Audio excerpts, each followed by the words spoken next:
होता है उसके माध्यम से आप तैयार होकर के आए। मित्रों जल्दी से जल्दी जुड़ जाइए, जल्दी से जल्दी जुड़ जाइए और प्रश्न देखिए अपना।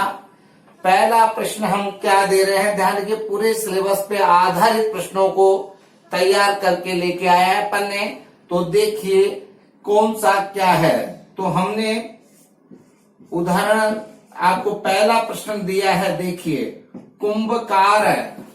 कुंभकार पद में समास का नाम, कुंभकार पद में समास का नाम क्या है। मित्रों प्रश्न ध्यान से पढ़े। कुंभकार पद में, कुंभकार पद में समास का नाम क्या है। समास का नाम बताना मित्रों, जल्दी जल्दी उत्तर दो। समास का नाम जो भी आपने पढ़ रखा है, जो भी आपने पुस्तकें पढ़ रही है उसके अनुसार आप दीजिए। तो कुंभकार पद में समास का नाम है, बताइए मित्रों। तो इसमें समास का नाम है उपपद तत्पुरुष। मित्रों कौन सा समास है, उपपद तत्पुरुष समास है। मित्रों कौन सा समास है, उपपद तत्पुरुष समास है मित्रों, ठीक है। दूसरा प्रश्न देखिए, दूसरा प्रश्न देखिए, हमने लिखा आपका सामने, देखिए मात्रा पद में, मात्रा पद में संधि, मात्रा पद में संधि का नाम है। मात्रा पद में संधि का नाम है मित्रों, उत्तर दीजिए जल्दी जल्दी। मात्रा पद में कौन सी संधि है, जल्दी जल्दी। मात्रा पद में शब्द पद को देख करके तुरंत इसका परिणाम देखिए कि इसमें क्या परिवर्तन हुआ है। परिवर्तन, जो परिवर्तन हुआ उसको देखिए। त्रय दिखाई दे रहा है आपको, ठीक है। तो त्रय कहाँ पे बताया था आपको, आप ध्यान रखें। टेस्ट देने से पहले जो वीडियो हमने बना दी है उन सभी वीडियोज को देखें। तो मात्रा पद में यण संधि है, कौन सी संधि है, यण संधि है। मात्रा पद में यण संधि मित्रों, और यण संधि का सूत्र होता है इको यणची। यण संधि का सूत्र होता है इको यणची, ठीक है। और मात्रा पद को यदि देखते हैं तो मात्रा पद का संधि विच्छेद होता है मातृ प्लस आ। मात्रा का संधि विच्छेद होता है मातृ प्लस आ मित्रों, ठीक है। एक बार आप इसका स्क्रीनशॉट ले लीजिए। अगला प्रश्न है मित्रों, उन्मोचनम पद का संधि विच्छेद क्या होगा। जल्दी जल्दी बताइए, उन्मोचनम पद का संधि विच्छेद क्या होगा। यहाँ पे क्या परिवर्तन हुआ है, उस परिवर्तन के अनुसार संधि विच्छेद कीजिए। तो संधि विच्छेद क्या होगा, उत या उद, कोई सा भी कर सकते हैं, दोनों सही है। उत या उत प्लस मोचनम, ध्यान रखे, उत या उद प्लस मोचनम, ठीक है। संधि का नाम, यदि संधि का नाम पूछे तो क्या बताएंगे, अनुनासिक संधि। संधि का नाम पूछे तो क्या बता देंगे, अनुनासिक संधि, ठीक है मित्रों। सूत्र पूछे तो यरो अनुनासिक, अनुनासिक होगा, ठीक। अब है अयोगवाहक कितने होते हैं, अयोगवाहक की संख्या बताइए, जल्दी जल्दी बताइए। अयोगवाहक की संख्या कितनी होती है, तो अयोगवाहक कितने होते हैं, 4। कौन कौन से बताया आपको, एक बताया आपको अनुस्वार, दूसरा बताया आपको विसर्ग, तीसरा बताया जिव्यामूल्य, तीसरा बताया आपको जिव्यामूल्य, और चौथा बताया आपको पद्मानीय। ये 4 अयोगवाह बताए हैं। अनुस्वार, विसर्ग, अनुस्वार क्या होता है आपका बिंदी, विसर्ग क्या होता है दोये। जिव्यामूल्य वर्ण कौन से होते हैं, कै और ख से पहले अर्ध विसर्ग की ध्वनि लग जाती है तो इसको बोलते हैं जिव्यामूल्य। और प और फ से पहले, प और फ से पहले अर्ध विसर्ग लग जाता है तो इसको बोलते हैं उपपद्मानीय मित्रों, ठीक है। एक इसका भी स्क्रीनशॉट ले लीजिए। तो मित्रों जल्दी जल्दी शेयर करते जाइए। ध्यान रखो अब मित्रों, अब आपके अगली क्लास जो कल शनिवार और रविवार 2 दिन तो आपका टेस्ट होता है, ठीक है। यानी सोमवार से शुक्रवार तक क्लास होती है, शनिवार और रविवार को आपका टेस्ट होता है। तो अब जब सोमवार की क्लास हो या अनुवाद की, तो आप उसमें शब्द धातु कारक चिन्ह याद करके उपस्थित हो मित्रों। ध्यान रखे, शुरू से बता रहा हूं, जैसे जैसे मैं बता रहा हूं उन वीडियो को देखे, अपनी कॉपी में ऐसे कैसे उतार ले मित्रों, ठीक है। और शब्द धातु को लगातार याद करें, जितने ज्यादा शब्द धातु आपको याद होंगे, ठीक है, जितने ज्यादा शब्द धातु याद होंगे उतना अनुवाद बनाना आपके लिए बहुत सरल होगा। तो शब्द धातु के तो प्रश्न पूछेंगे, ये अनुवाद में पूरा काम आएगा। तो मित्रों देखो, अगला प्रश्न है, गंगोदक पद में संधि का नाम बताइए। गंगोदक में संधि का नाम पूछा है, जल्दी जल्दी बताइए। गंगोदक पद में संधि का क्या नाम है, कौन सी संधि है यहाँ पे? तो ध्यान रखे, यहाँ पे गुण संधि है। कौन सी संधि है यहाँ पे? गुण संधि है। गंगोदक में गुण संधि, और इसका संधि विच्छेद करेंगे तो हो जाएगा गंगा प्लस उदक। गंगा प्लस उदक, उदक यानी होता है जल, उदक यानी क्या होता है? जल होता है मित्रों, ठीक है। अगला प्रश्न है, अंतस्थ का सही क्रम बताइए। जो अंतस्थ व्यंजन होते हैं उनका सही क्रम जल्दी जल्दी बताइए। अंतस्थ का सही क्रम क्या होगा? तो अंतस्थ का सही क्रम होगा य, व, र और ल। अंतस्थ का सही क्रम क्या होता है? य, व, र और ल। क्योंकि जो यण, ये कौन से प्रत्याहार के अक्षर है भाई? यण प्रत्याहार के अक्षर है, तो यण को ही अंतस्थ कहते हैं। हमने क्या बताया था आपको कि जो यण प्रत्याहार होता है उसी को क्या बोलते हैं? अंतस्थ बोलते हैं। तो अंतस्थ का सही क्रम क्या होगा? य, व, र और ले। ठीक है मित्रों, एक स्क्रीनशॉट ले लो, इसका भी स्क्रीनशॉट ले लीजिए एक। मित्रों आगे चलिए, तो प्रेजते पद में प्रयुक्त सूत्र का नाम बताइए। प्रेजते पद में प्रयुक्त सूत्र का नाम, प्रेजते पद में कौन सा सूत्र प्रयुक्त हुआ? संधि का है ये। तो प्रेजते पद में प्रयुक्त सूत्र का क्या नाम है? जल्दी जल्दी बताइए। प्रेजते पद में प्रयुक्त सूत्र का नाम जल्दी जल्दी बताइए। देखो, प्रेजते पद में सूत्र का नाम है एंगी पररूपम। पररूप संधि है मित्रों, यहाँ पर पररूप संधि है तो एंगी पररूपम सूत्र है। ध्यान रखो, प्र प्लस एजते इसका संधि विच्छेद होगा, ठीक है। और संधि का नाम है पररूप। संधि का नाम क्या है? पररूप संधि है। एंगी पररूपम प्लस एजते मित्रों। तो एक ही प्रश्न में तीन तीन प्रश्नों के उत्तर बता रहा हूं कि प्रेजते में सूत्र पूछे एंगी पररूपम, संधि विच्छेद पूछे प्र प्लस एजते, और संधि का नाम पूछे तो पररूप, ठीक है। विष्णु विमोह में संधि का नाम बताइए। विष्णु विमोह में संधि का नाम बताइए जल्दी जल्दी। कौन सी संधि है विष्णु विमोह में? तो विष्णु विमोह में प्रकृति भाव संधि है। कौन सी संधि है? प्रकृति भाव संधि है। ध्यान रखे, कौन सी संधि? तो प्रकृति भाव संधि है। विष्णु देखो, हमने बताया था दीर्घ उ, दीर्घ ई, दीर्घ उ और ए द्विवचन के रूप आते हैं, तो वहां पे संधि कार्य नहीं होता। तो देखो यहाँ पे दीर्घ उ आ गया, विष्णु शब्द का द्विवचन का रूप है, इसलिए प्रकृति भाव है। और प्रकृति भाव संधि में कोई परिवर्तन नहीं होता। एक बार इसका भी आप स्क्रीनशॉट ले लीजिए। मित्रों, कल कुछ स्टूडेंट्स ने कमेंट्स किए थे कि गुरुजी ये प्लस कोर्स क्यों खरीदे? जब आप लोग इसी पे फ्री पढ़ा रहे हो तो प्लस कोर्स क्यों खरीदे? तो मित्रों आपको मैं स्पष्ट रूप से बता दूं कि जो फ्री वाला कोर्स चल रहा है और जो पेड क्लासेज होती है प्लस कोर्स की, जो पेड क्लासेज प्लस कोर्स में चलाते हैं हम फीस लेकर के, तो वहां पर आपको टू द पॉइंट्स, जो आपका पाठ्यक्रम है, जो आपका सिलेबस है, उसके आधार पे एक एक पॉइंट्स को विस्तृत रूप से विस्तार पूर्वक पढ़ाते हैं हम। वो लंबा कोर्स चलता है, एक विधिवत रूप से चलाते हैं उसको, जिसमें रेगुलर क्लास होती है। जैसा पाठ्यक्रम चलता है उस पाठ्यक्रम के अनुसार उसका टेस्ट होता है।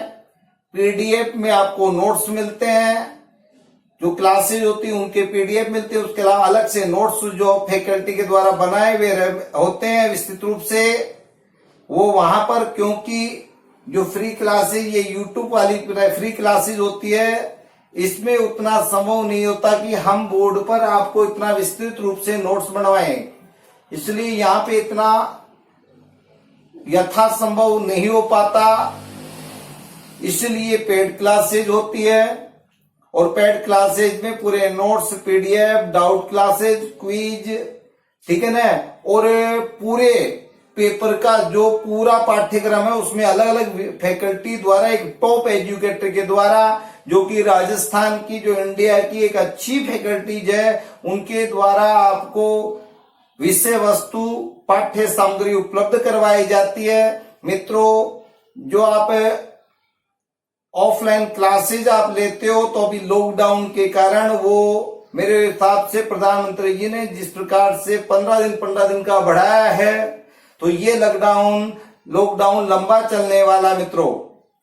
तो अभी तक लगता नहीं कि कोचिंग शिक्षण संस्थाओं को, ठीक है ना, प्रारंभ किया जाएगा। अभी तो केवल जो आवश्यक सेवाएं हैं केवल उनको स्टार्ट कर सकते हैं वो मई में, लेकिन कोचिंग शिक्षण संस्थाओं को प्रारंभ करने का अभी कोई भी मतलब एक प्रकाश की किरण भी दिखाई नहीं दे रही है, ये मान के चलिए, क्योंकि वहां पे हजारों स्टूडेंट्स पढ़ते हैं, एक बैच में 400, 500, 300 स्टूडेंट्स बैठते हैं, तो वहां पे मेरे को नहीं लगता कि प्रधानमंत्री जी कोई हमारे को कक्षाएं प्रारंभ करने के लिए निर्देश देंगे। इसलिए आपको दूसरा, यदि आप ऑफलाइन क्लासेस करते हो तो उसका करीब 5-6 महीने जब तैयारी करते हो तो उसका चार्जेस लगभग करीब 60, 70, 80 हजार रुपये बैठ जाता है।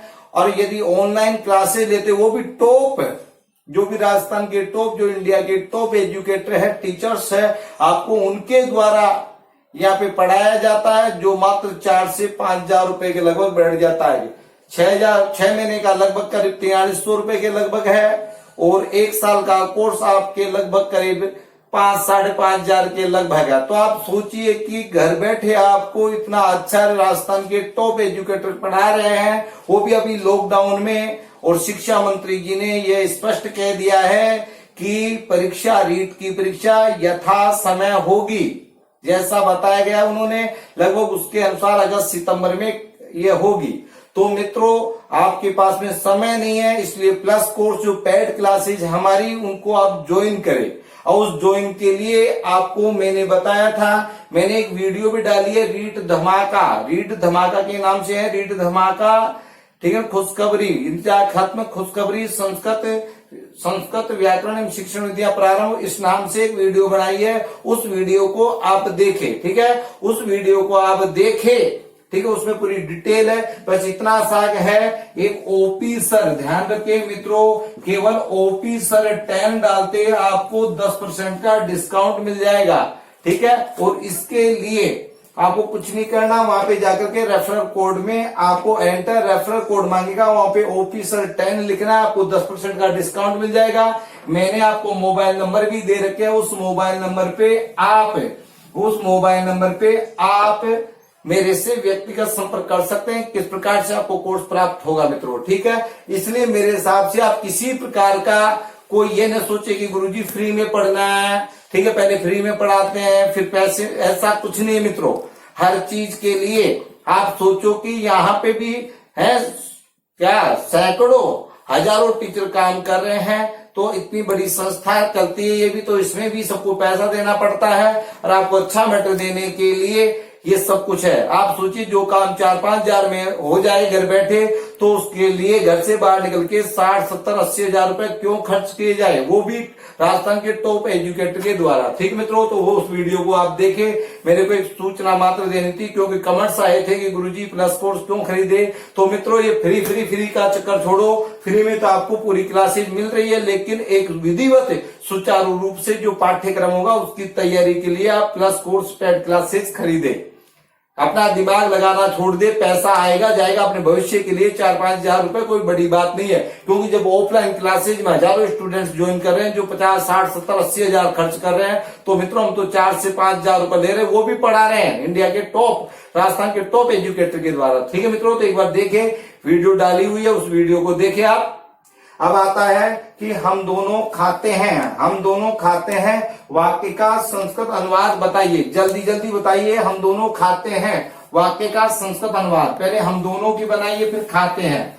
तो फटाफट बताइए इसका क्या बनेगा। देखो, आवाम, आवाम खादावे, इसका संस्कृत देखो, आवाम खादावे, हम दोनों खाते हैं। हम दोनों की आवाम हो गई, कर्ता के अनुसार क्रिया होती है खादावे, तो आवाम खादावे मित्रों, ठीक है।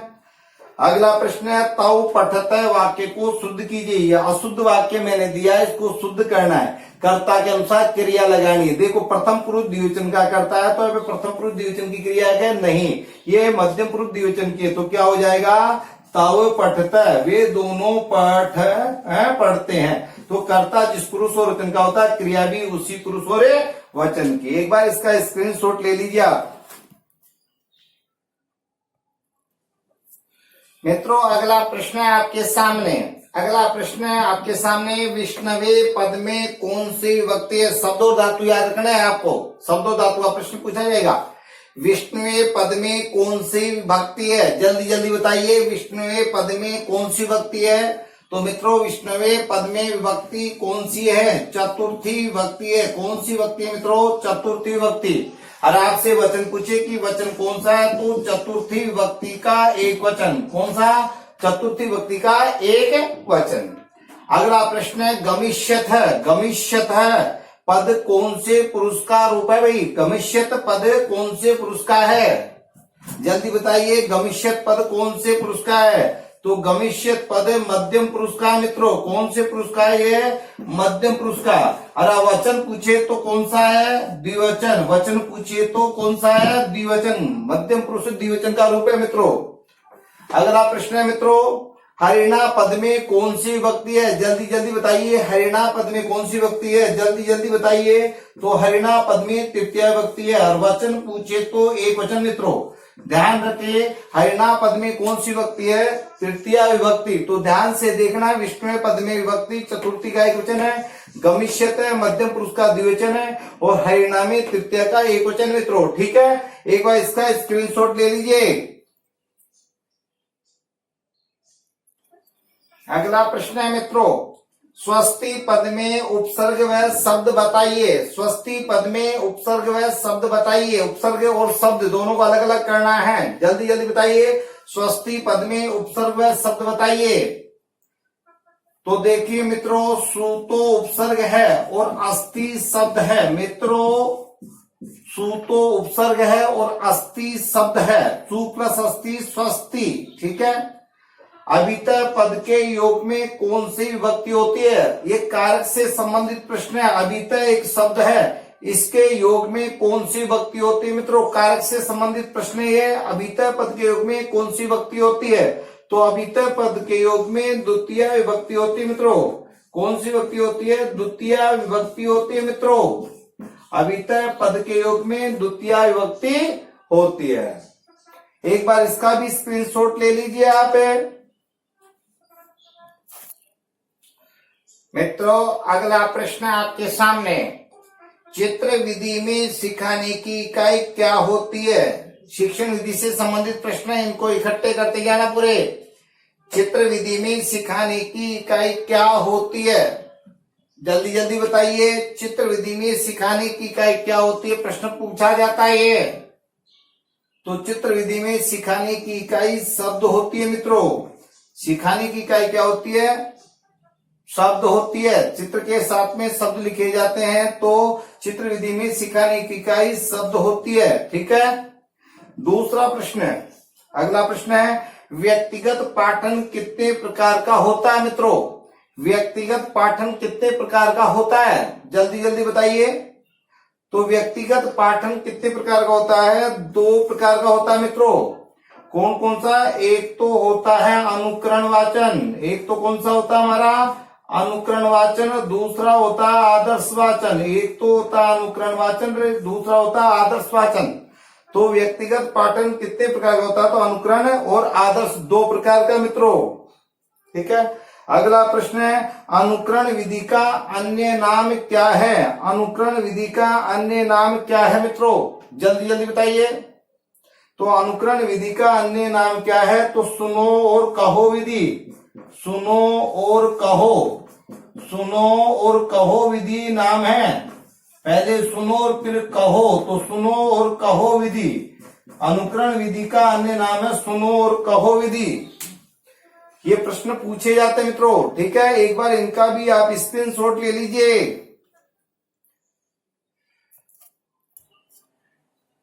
ठीक है मित्रों। अब कुछ स्टूडेंट से पूछा था कि गुरुजी इस कोर्स को कैसे खरीदे हम लोग, इसको खरीदने के लिए कैसे करें, कहाँ पे जाए? तो मित्रों गूगल प्ले स्टोर पे जाना है, वहां पे आपको अनअकैडमी लर्निंग ऐप ये सर्च करना है। ये आप जैसे सर्च करोगे ये आपके पास में आ जाएगा। इसको इंस्टॉल करें, इंस्टॉल करने के बाद में इसको ओपन करें। जैसे ही ओपन करेंगे आपके पास में पूछा जाएगा सिलेक्ट योर गोल, आपसे पूछा जाएगा सिलेक्ट योर गोल पूछा जाएगा। ध्यान रखिए, सिलेक्ट योर गोल पूछा जाएगा, जिसमें आपको टेस्ट बताना, teacher eligibility test, teacher eligibility test बताना है।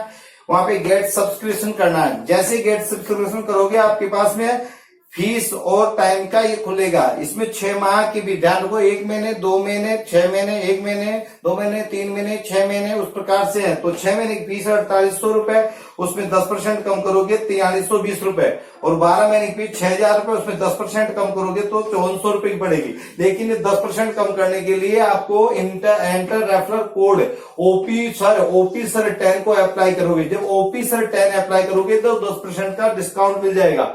और पेमेंट मोड आपका क्रेडिट कार्ड, डेबिट कार्ड से, ईएमआई से, ठीक है ना, ईएमआई से है या नेट बैंकिंग, जिसमें SBI, ICI, HDFC, axis bank, किसी से भी आप इसका कर सकते हो मित्रों। ठीक है, ओपी सर 10 लगाना न बोले, क्योंकि ये लगाओगे जब ही यहाँ पे, और मैंने जो मोबाइल नंबर दिए वहां पे आप कांटेक्ट कर सकते हैं, पूरी जानकारी और व्यक्तिगत रूप से दे दूंगा। ठीक है, इसी के साथ में जयतु संस्कृतम जयतु भारतम। आपका दिन